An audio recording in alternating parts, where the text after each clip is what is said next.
I want to talk a little bit more about the topic of accountability because it is a word that's going around and people are just applying it willy-nilly. But I want to use this comment as a jumpstart. Sandra says, how about when they keep crying to you about the same toxic things but don't want to change their behaviors and patterns? They'd rather end the friendship. I see a level of accountability there. Some women prefer to live in a bubble where they're always the victims of circumstances and believe their current reality has nothing to do with the change of conscious decisions they've taken along the way, like unhealthy lifestyle, addictions, codependencies, that cheating boyfriend, only calling your friend when you need something, etc. Granted, some things aren't a product of our making, but what are you doing to get things back on track? Resting in victimhood only takes us so far. This is a great comment, but it's not what accountability is. Accountability requires recognizing that there is a problem, reaching out to somebody to hold you accountable, and then creating steps to work through those problems. And I found the perfect graphic for it. So holding your people accountable, this is mostly in a job situation, but it still will hold true in any type of situation until you get to the bottom, which is enforce. If you don't have any power over somebody, you can't enforce it. But initiate. So they use the acronym INSPIRE. Initiate. Tackle accountability conversations close to the moment of concern as possible in a respectful manner. This is where some people get things wrong. They want to criticize. They want to be brutal, but they're not being respectful. People don't take criticism that well if you're being a bully or being mean-spirited. Notice and share your observation or concern. So you said that you were going to stop drinking so much pop. I still see you coming to work every day with your pops.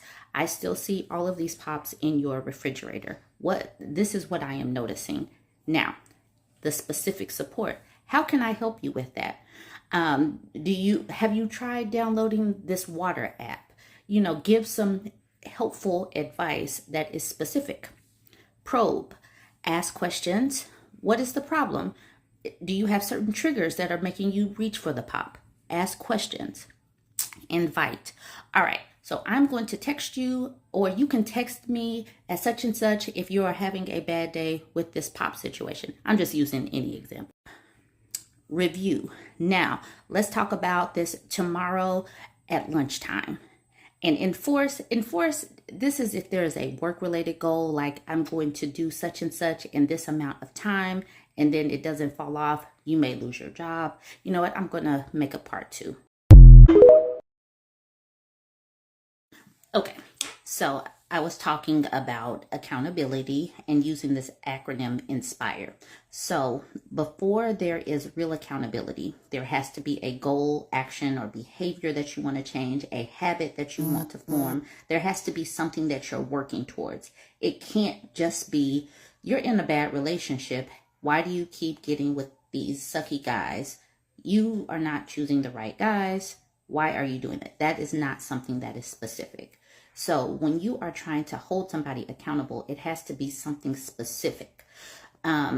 You want to work out. So you get an accountability partner. You guys say, we are going to both work out 4 days a week. We're going to work out. You give the specific 4 days at this time. And we're going to check in on these 2 days of the week to see how progress is going.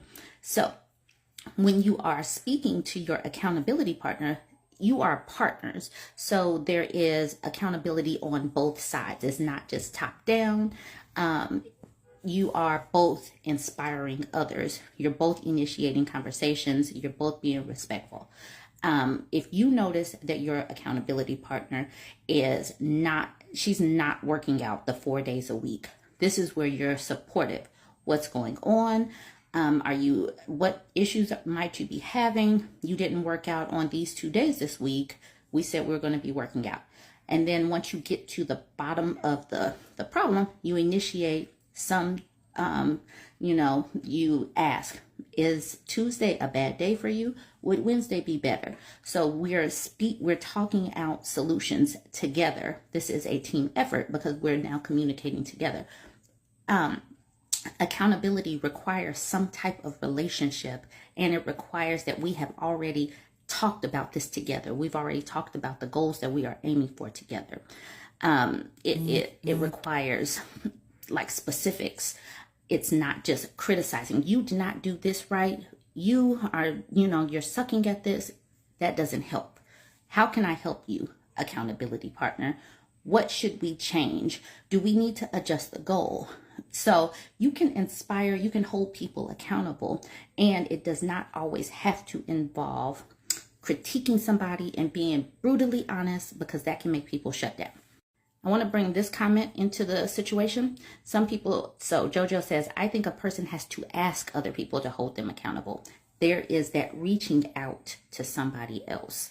So this is just another part of the equation that people have to recognize. Someone just being your friend doesn't mean that you are saying, I'm going to hold you accountable. Your friend has to want it. So jump in the comments. Tell me what you think. Like, comment, share.